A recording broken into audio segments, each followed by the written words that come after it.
Puis à la dernière minute, on va essayer de voir si Roby peut passer aussi pour être la troisième personne. Donc du coup, on lance comme ça le festival, Dalifort Festival. Et voilà, l'idée c'était vraiment de parler un peu pour la danse. Et le thème était sur la danse comme moyen d'expression et de libération des émotions. Donc moi, je ne dirais pas ça en panel. Je pense que ce qui va être intéressant, c'est comment on arrivera à vraiment échanger entre nous, en tant qu'artistes, en tant que danseurs, à se donner des idées, à expliquer un peu nos ressentis, parce qu'on ne peut pas tout dire. C'est nous qui disons ce qu'on pense que c'est, et vous aussi, vous rajoutez des choses, et que c'est ça qui nous permettra, nous, derrière, de pouvoir partager avec vous, et de pouvoir échanger aussi avec vous. Donc du coup... je vais laisser notre très cher invité, déjà en attendant que Roby arrive, se présenter, dire d'où il vient, pourquoi elle est là et tout. Après voilà, Roby, dès qu'il arrive, on enchaîne le panel. Merci beaucoup. Donc bonjour à tous, moi je m'appelle Gwen Daël Lemonnier, mais on m'appelle Gwen. Voilà. Et en France, donc je suis professeure de danse contemporaine et de danse africaine dans un conservatoire de danse. Les conservatoires de danse, c'est des écoles d'État. Et on travaille dans le département du 93 de l'Île-de-France. C'est à côté de la capitale, Paris. Moi, j'ai commencé la danse à 4 ans. Alors en France, on commence souvent avec la danse classique. Et puis à l'âge de 16 ans, j'ai entendu des tambours dans une école de danse. Et j'ai découvert la danse africaine avec une personne qui s'appelait Cora Dupuis, qui a été l'assistance de Cissé Ndiaye, qui a été le ministre de la Culture du Sénégal. Non. Cissé. Tidjani. Tidjani Cissé. Il a été ministre de la Culture, pas ministre de la Culture, c'est pas chez vous. Bon. Et donc voilà, donc moi j'ai continué ma formation à Paris. On a eu des tas d'artistes guinéens, sénégalais. Et donc moi j'ai appris la danse africaine à Paris. Et à 18 ans, j'ai participé au 2e stage de danse africaine qui a été fait à Fangoumé Village avec Germaine Aconi dans les années 80. Et c'est là où j'ai découvert en fait le Sénégal. Voilà, en gros... j'enseigne avec mon mari qui est musicien là, saxophoniste de jazz et percussionniste. Et en fait, on est ici parce qu'on a rencontré Alsey Ndao, qui est né ici à Dalifort, qui est un danseur professionnel, et Mamadou Traoré, qui est percussionniste professionnel aussi, et qu'on a réussi à intégrer dans les écoles de danse où on travaille. Et en fait, c'est là où on travaille, il y a 9 conservatoires, donc 9 villes où on éduque les enfants à partir de 5 ans jusqu'au lycée pour trouver les graines de danseurs et ensuite les orienter vers la voie professionnelle. Ça va? C'est assez... Très bien, très bien. Voilà. Bon, je viens d'inviter aussi une troisième. On aurait 1000 choses à raconter, mais voilà, ça c'est... Je m'en vais aussi me présenter un peu parce que moi je pense que ce qui va être bien c'est d'être très bref, d'être cool. Je m'appelle Roger Sarr, je suis danseur chorégraphe, interprète aussi et j'habite à Saint-Louis du Sénégal et voilà, je suis le président de l'association Dardens qui est une association qui a but non lucratif mais aussi qui est sur 3 pôles, qui a une compagnie de danse mais qui a aussi une boîte événementielle et un festival. Donc voilà, nous on œuvre sur ce genre de choses. Maintenant notre programme phare c'est une formation professionnelle pour des jeunes qui souhaitent vraiment s'aventurer sur le milieu chorégraphique. Donc du coup chaque année on les reçoit pendant 7 mois où ils sont formés en fait, et chaque 3 semaines ils ont un nouveau professeur. Et je saute sur ces pour présenter l'autre panéliste. Un ami qui est invité à cet instant même à faire la transmission d'une pièce, d'une très très grande pièce que moi la première fois que je l'ai vue j'étais sur ma faim et il a fallu que au moins des Saint-Louisiens dans ça, ou bien des Sénégalais dans ça. Ça, c'était un souhait et ça commence à naître et je suis très content pour ça. Donc, je vais le laisser se présenter et après, on va enchaîner avec le thème. D'accord. Merci à toi, Roger. Bonjour à tous. Moi, c'est Jean-Robert Koudogbo Kiki, alias Roby. Je suis danseur, interprète, performeur et chorégraphe. Et je suis invité par Roger Sarr. Donc c'est tout un honneur en tout cas pour moi d'être là et de me présenter et de vivre aussi cette expérience-là avec vous. Merci. Cool. Je vais revenir avec toi. Je vais être en même temps panéliste et modérateur, comme ça c'est plus simple. Si on te parle de la danse comme moyen d'expression et de libération des émotions, ça te dit quoi? Déjà, pour moi, c'est le cœur. Voilà, qu'est-ce qu'on ressent au niveau de son cœur?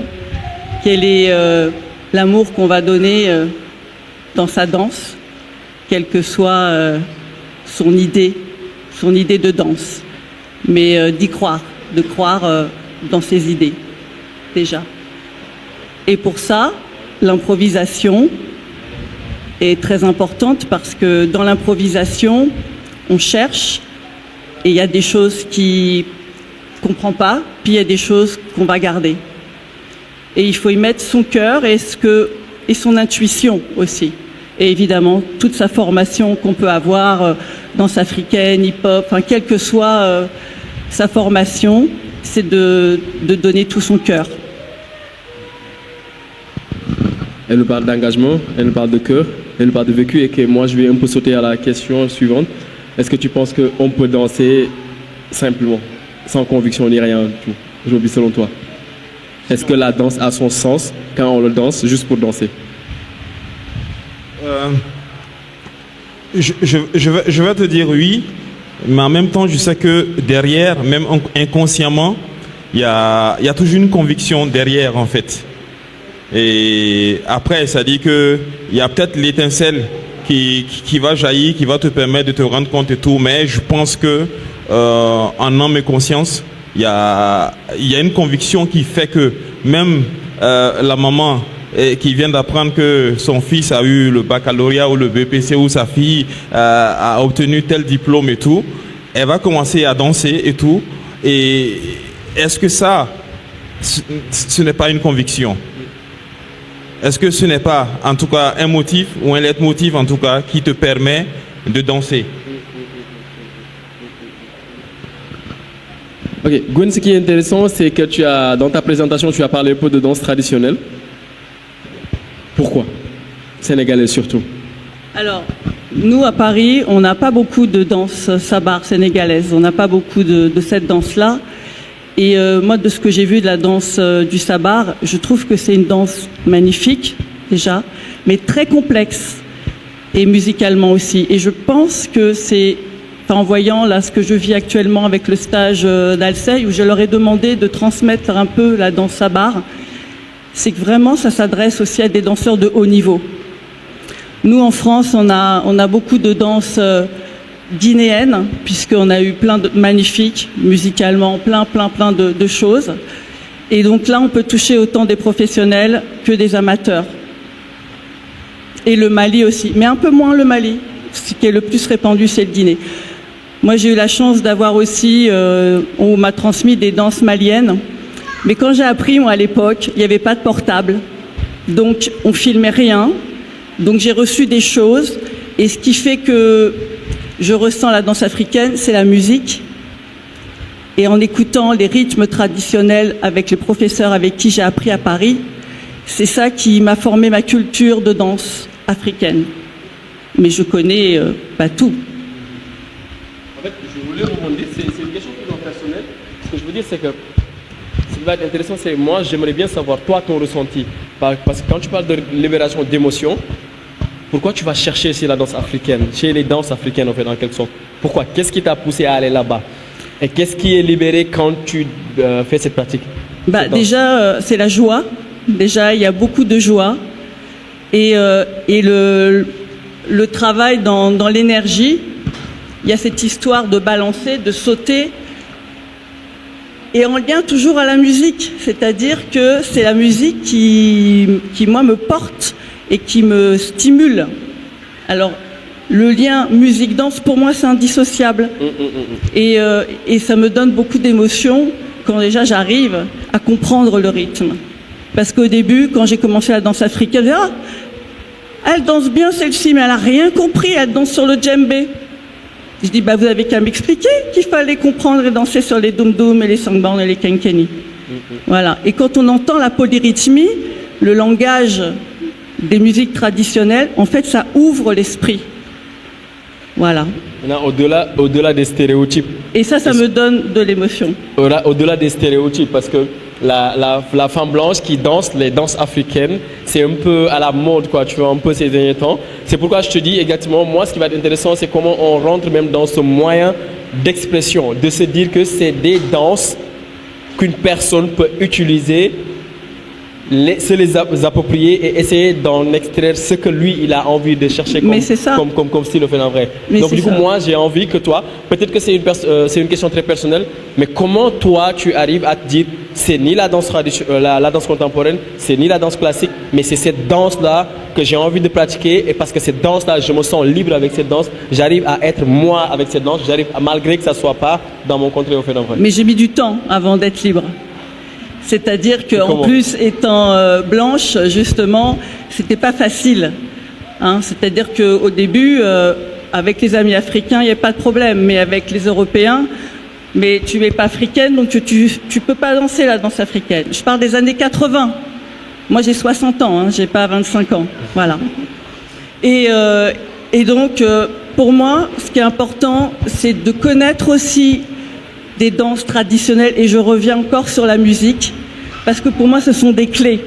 Et après, pour aller dans la création, il faut passer par l'improvisation. Alors, il y a des tas. Moi, je suis diplômée aussi en danse contemporaine.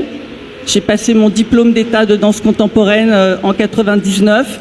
Et là, avec les professeurs, j'ai appris dans l'improvisation à chercher à l'intérieur de moi qu'est-ce que je pouvais sortir comme idée chorégraphique, comme mouvement. Voilà. Et tout ça, je ne sais pas si ça peut vous aider, mais l'improvisation est fondamentale. Parce que l'improvisation, c'est l'individualisation du langage, et donc pouvoir exprimer sa personnalité et son style personnel. Je vais retourner vers Roby. Bon, je vais aller un peu sur les pièces que j'ai eu à regarder. Ou c'est les pièces où j'ai vu que tu as eu la chance d'être interprète. En fait, c'est des danses qui sont, ou bien c'est des chorégraphies qui sont très engagées. Si je parle de ça, c'est vraiment les pièces que j'ai eu à regarder, c'est vraiment les pièces avec MSH Koulibaly, mais aussi des projets, quand tu dis exactement qu'on se dessine un monde. Parle-nous déjà de ce projet, on se dessine un monde déjà. Okay. Merci. Hein. En tout cas, je trouve que c'est une belle vitrine là de pouvoir en parler et tout. On se dessine un monde, c'est un projet qui est né en 2020 et tout. Officiellement, hein, je vais dire comme ça, mais ça a germé déjà en 2017-2018 où moi, en fait, je m'étais fait le challenge, le défi à chaque voyage, peu importe où c'est, peu importe le pays, peu importe la ville, un voyage me donnait droit à un achat d'un ouvrage littéraire, d'un livre et tout. Voilà. Et pourquoi ça? Parce que c'est une amie en 2013 à Angers qui m'a dit, je t'offre 3 livres et tout. Et j'aime bien parce que les livres, le fait de voir les livres voyager et tout. Et moi, je viens aussi de, comme on appelle encore, d'une filière littéraire. Voilà, et je pense que c'est dû à mes parents aussi, hein, voilà, qui m'ont imposé depuis tout petit, on te donne un ouvrage et tout, lis, et après tu nous fais le débrief et tout. Donc c'est parti comme ça, et je remarquais qu'à chaque création aussi, il y avait cette envie-là, en tout cas, de se documenter au mieux, de s'archiver, donc en allant lire différents ouvrages qui me permettaient en tout cas d'étoffer au mieux mon imaginaire pour rendre mieux, en tout cas sur scène.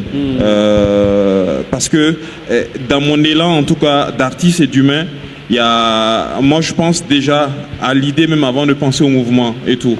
Et comme le disait un de mes aînés, chaque thématique a sa danse et tout. Chaque spectacle a sa danse. Voilà. Donc on se dessine le monde est né comme ça, et j'invitais des amis après à venir à la maison pour des temps de lecture et de débat. Mais vraiment, ça dit qu'on a même passé des nuits blanches à lire et à discuter autour d'un ouvrage, ou bien autour de plusieurs ouvrages et tout. Et après, je me suis dit, mais ben, pourquoi ne pas mettre on se dessine un monde en place et tout? Parce que se lire un livre, en fait, c'est aussi se dessiner ce monde, c'est aussi voir un monde meilleur. Donc, c'est là où est né le projet. Et en 2022, j'avais eu un soutien de l'Institut français à Bobo Dioulasso. Et donc, pour vous dire de façon succincte, On se dessine un monde, c'est vraiment choisir, et j'ai choisi un ouvrage littéraire, et j'invite un chorégraphe qui s'inspire de l'ouvrage pour travailler, pour mettre en scène. Donc c'est vraiment de partir de cet ouvrage-là, et puis en faire un récit poétique, un récit artistique. D'accord. Voilà. De tous les ouvrages que tu as eu à exploiter, Ouais. est-ce que tu te donnes des règles, tu dis exactement c'est ce genre de livre que j'utilise ou pas? Ou bien tu utilises tous les livres que tu parles? Tous les styles de livres, mais par exemple pour cette année, la thématique générale c'est tenir vertical. Tenir vertical, pas se tenir, parce qu'on m'a demandé pourquoi pas se tenir en fait. Et se tenir déjà ça figeait pour moi l'image, se tenir. Mais tenir vertical, ça peut être moi comme ça peut être tenir quelque chose ou donc ça crée plus d'imaginaire en fait. Voilà, vu qu'on est dans un monde d'imaginaire aussi. Et donc je disais tantôt le thème c'est tenir vertical. Donc je choisis des ouvrages en lien aussi avec ça. Par exemple, on a travaillé avec Seydou Goro au mois de mars et on a travaillé sur l'épopée Mandeng. Sundiata ou l'épopée Mandeng de Djibril Tamsinian. Et qui connaît l'histoire de Sundiata, il est né infirme et après il a marché. Et tout, ça c'est miraculeux. Voilà. Et Sundiata, il a créé aussi la charte de Kourkafunga avec différents chefs de royaume et tout. Voilà. Et la charte de Kourkafunga, on dit que la charte universitaire s'est inspirée de la charte de Kourkafunga. Voilà. Donc pour moi, ce tenir vertical, ça tient, ça vient à point nommé en tout cas pour tenir différents ouvrages. Okay. Voilà. Je vais revenir un peu sur un terme que tu as utilisé et qui est très important, qui est très intéressant pour moi. C'est que chaque spectacle a sa danse. Ouais. Comment tu crées? Comment je crée? Oui. Ok. Je te raconte une anecdote là. Je vous raconte une anecdote. En 2017, on créait une pièce avec Olivier Tarpaga. When Birds Refuse to Fly, quand les oiseaux refusent de voler.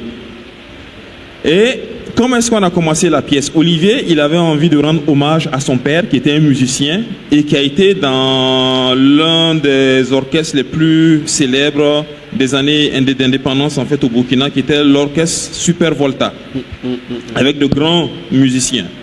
Et donc il y avait des musiques comme ça qui nous a fait écouter et chacun devait choisir une musique et créer un solo à partir de ça, de cette musique-là. Et moi j'ai choisi la musique de Amadou Balaké. C'était une musique tendance, tu vois, jazz, blues, façon. Et le titre c'était Yélé. Yélé et Amoré, qui veut dire problème, les soucis. Et je fais écouter la chanson à ma mère, paix à son âme, et je lui demande, mais quand tu écoutes cette chanson-là, ça te renvoie à quoi? Elle me dit, ah, les temps sont révolus, tu vois, et ça lui donne envie de pleurer. Quelques jours après, je suis chez mon père, je lui demande, ça lui renvoie à quoi et tout. Tu vois, il me dit des habits déchiquetés. Et moi, qu'est-ce que j'ai trouvé comme alternative pour présenter mon solo? Je n'ai pas voulu inscrire en fait une danse au préalable. J'avais juste l'idée des chemises que j'ai portées et je tenais un ciseau et je perforais les chemises en fait et tout. Je pouvais même tenir comme on appelle le ciseau et je tendais ma langue comme si j'allais couper et puis j'esquivais et tout. Donc je suis parti de ça en fait. C'est comme si les insultes, les critiques, les insultes des gens et tout, tu vois, ça t'envoie des pics, ça te déchire à un endroit, tu vois, qui est peut-être pas visible et tout. Et moi j'avais envie de rendre ça comme ça. Et donc c'est de là que la danse est arrivée plus tard. C'est-à-dire que je suis parti de cette image, de cette idée pour amener ma danse. Après, en créant ma danse et tout, il y a plusieurs influences. Tu vois, moi j'ai commencé par le hip-hop, par les danses urbaines et tout. Il y a le crump aussi qui s'est glissé en 2010 où j'ai suivi Rising, qui est un film un documentaire sur le crump et tout. Donc il y a plusieurs, c'est-à-dire que La dernière fois, il y a des danseurs qui me demandaient, ah mais tu viens du hip-hop? Oui, je viens du hip-hop, mais il y a aussi plusieurs influences. C'est-à-dire que toutes mes rencontres, qu'elles soient sur scène ou qu'elles soient en parler et tout, me permet en tout cas de me nourrir. Comme je le disais, même inconsciemment, en fait, il y a des choses qui ressurgissent et tu dis, ah ok, c'était dû par rapport à un échange avec toi ou j'ai entendu telle chose et tout, j'ai entendu que les tours jumelles se sont effondrées et tout. Comment j'arrive à m'effondrer sur scène pour rendre quelque chose de... Mais ça part pas vraiment, je pars pas du mouvement. Je ne pense pas mouvement d'abord, je pense idée, image et après ma danse selon la thématique. Pourquoi je dis chaque thématique aussi a sa danse? Parce que je ne peux pas danser et l'amour dans cette pièce. Après, on va parler de guerre et puis je tiens le même propos, je tiens la même danse. Il y a un problème quelque part. Tu vois ce que je veux dire? Il y a un problème quelque part. Ouais. Donc, moi, je vais poser une question assez ouverte pour vous deux. Après, ce que j'entends de l'un à l'autre, c'est qu'il y a vraiment cette volonté aussi d'aller vers la découverte. Ce que je veux dire, c'est que moi, j'ai envie de ça. Je vais aller découvrir ça. J'ai un thème et je ne vais pas chercher d'abord la danse. C'est vraiment ce que j'ai envie de faire. C'est l'intention d'abord qui est là avant qu'on arrive au mouvement. Donc, du coup, si on revient à notre thème, est-ce que c'est vraiment la danse qui est source de libération ou bien c'est la volonté d'aller vers l'action qui est source de liberté, au fait? C'est très subtil. Oui, c'est très subtil, mais ça veut dire qu'il faut partir de soi et chaque être humain a une histoire. On a chacun une histoire. Moi, j'ai une histoire. La danse africaine m'a accueillie et c'est pas par hasard si elle m'a accueillie. Voilà. Et par exemple, moi, je suis née les pieds en dedans quand j'étais petite. Et donc, quand je suis arrivée à la danse classique, eh bien, j'étais pas conforme pour faire la danse classique parce que j'avais des problèmes aux pieds. Et quand j'ai rencontré la danse africaine, ça fonctionnait avec mon corps, tout de suite. Donc, c'est comme ça que je suis arrivée à la danse africaine. Après, pour la danse contemporaine, effectivement, c'est un engagement. Qu'est-ce qu'on a envie de raconter? Parce que un solo ou une chorégraphie en go, qu'est-ce qu'on a envie de raconter? Donc on part effectivement d'une idée, peut-être quelque chose qui nous a blessés ou quelque chose qui nous a donné, qui nous rend heureux, ou une image ou une exposition ou de la peinture ou de la couleur. Enfin voilà, ça peut être varié. Mais on a quelque chose à dire, à transmettre. Même si c'est abstrait, des fois il y a des chorégraphes qui font des pièces, on ne comprend pas le sens, mais on est touché. Et on sait pas pourquoi, mais parce qu'on lit dans le corps l'émotion que lui va nous transmettre, même si c'est abstrait. Abstrait, ça va? Ouais. J'avais envie d'ajouter aussi par rapport à chaque danse à sa thématique. Par exemple, quand on travaillait sur l'épopée mandingue, tu vois, dans l'histoire de Sundiata, le devin, il utilise que la main gauche. La main gauche. Oui, oui. Si vous relisez l'ouvrage, vous allez voir que le devin, il utilise que la main gauche. Donc ça peut être une idée aussi. Moi, j'ai la chance d'être ambidex. J'écris les deux. Tu vois, et tout. Et ça m'arrive très souvent quand on doit proposer quelque chose, je pars avec la gauche et puis ça déséquilibre certains collègues. Ah, mais on est humain, on a les deux bras et tout, donc il faut s'en servir. Tu vois, mais ça t'amène à des endroits différents en fait. Et voilà. Ouais.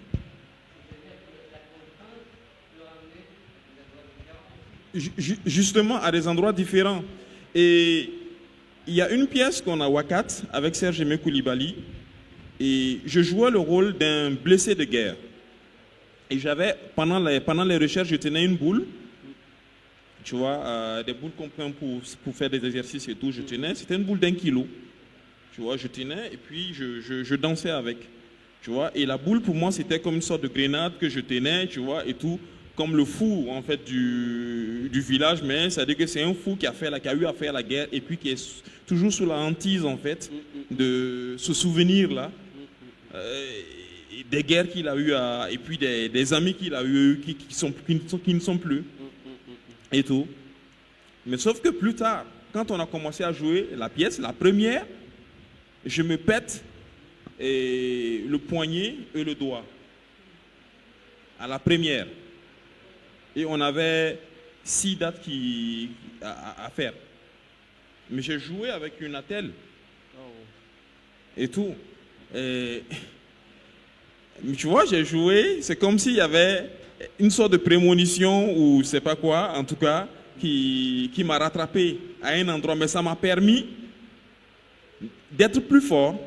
Ça m'a permis d'être plus fort. Et Serge, tu vois, à chaque première, il nous donne des... Comment on appelle encore des cartes. Voilà, avec un mot et tout. Et il m'a dit, je te trouve encore plus fort, blessé. Pas que je souhaite que tu sois toujours blessé, mais je te trouve plus fort. Avec juste jouer avec un bras. Mais je faisais des saltos dans la pièce avec les handbells, mais avec un seul bras. Et le public pensait que c'était le personnage. Alors que non, après le spectacle, on te voit avec... mais tu vois, je trouve que l'art, ça t'amène à cet endroit magique. Par exemple, Snake, il jouait dans cette pièce, mais c'était une pièce quand même particulière, parce que Snake, par exemple, il s'est pété le genou. On a fait 2 dates avec lui, où il a joué avec des béquilles. Et tout. Parce que, pour ne pas oublier, et dans la compagnie Faso, Serge, il nous dit d'abord, je joue avec des humains. On est dans une société où tu as l'handicapé, tu as l'aveugle et tout, et on fonctionne avec. Donc si toi tu penses que tu es malade des pieds et que tu peux danser, on adapte la pièce, on fait avec. Mais ce n'est pas tous les chorégraphes. J'ai été blessé dans des pièces où il y a des chorégraphes qui m'ont dit non, tu ne joues pas. Mais là, en fait, c'est des humains d'abord. C'est des humains qui se retrouvent pour danser. Donc, il ne faut pas perdre, comme on appelle, cette notion d'humanité, je pense. Quand on parle de danse, là, on va parler de...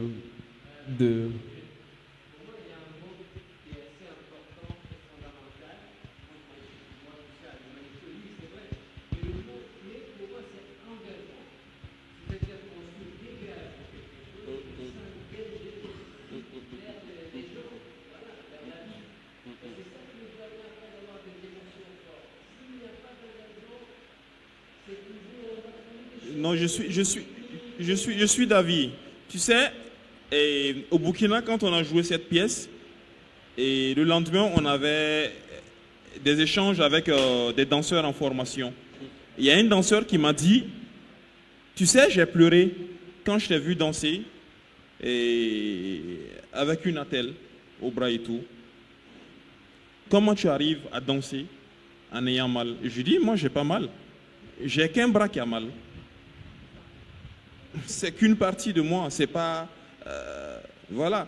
Et je lui ai dit, tu sais, je ne veux pas plomber l'atmosphère, mais moi j'ai perdu ma mère en 2019, en octobre 2019, et j'étais en tournée. Je n'ai pas été à ses obsèques, parce qu'on était en tournée avec Olivier Tarpaga. Mais avant ça, quelques mois avant ça, je l'ai vue ramper de douleur, parce qu'elle a combattu le cancer pendant 8 ans. Je l'ai vue ramper de douleur. Avec mes frères et sœurs, on s'est levé pour l'aider. Elle a dit non, ça va, tout va bien. Tout va bien. Et je dis, mais... Donc, face à un bras cassé, ce n'est rien, quoi. Tu vois, un bras cassé face à ça, ce n'est rien, en réalité. Donc, mon engagement va au-delà de... Ouais. Je pense qu'on est porté par des... Par des esprits, par des... Et j'aime dire, Roger, il est sard. Et sur scène, c'est pas que Roger, il porte un nom, il défend un nom. Et ça, c'est important. C'est un moyen de libération. Tu les entends parler de ça. C'est un moyen de se sentir engagé et d'être engagé vers quelque chose. C'est un moyen de sortir du lot et de regarder tout ce qui se passe. C'est un moyen de naviguer entre plusieurs univers, c'est un moyen de s'affirmer, c'est un moyen de dire ce que l'autre peut-être n'a pas envie ou bien ne peut pas dire, d'une manière très franche, d'une manière très claire. C'est un moyen d'accueillir, de s'extirper de ce monde qu'on va dire cruel en tant que tel parce qu'on court tout le temps. C'est un moyen de se dire, mon frère, je suis avec toi, je peux porter le toge d'avocat et défendre tes causes, c'est un moyen de créer un monde, c'est un moyen de dessiner ce monde. Donc voilà, c'est avec ces beaux mots là que je